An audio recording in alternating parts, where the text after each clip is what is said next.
बुढी यदि म हरायो भने तिमी के गर्छौ बुढो म पत्रिकामा सूचना दिन्छु बुढी कति माया गर्छौ है अनि के लेख्छौ नि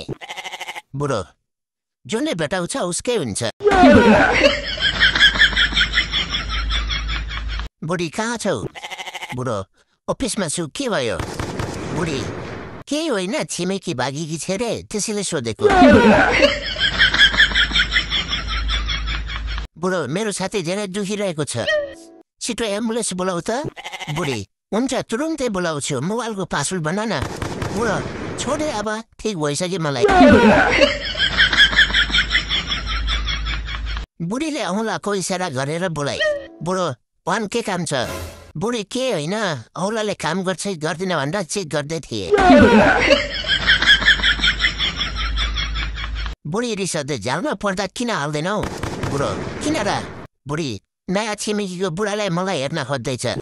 बुढो उसले तिम्रो अनुहार राम्रोसँग हेर्नु त देऊ आफै पर्दा हाल्छ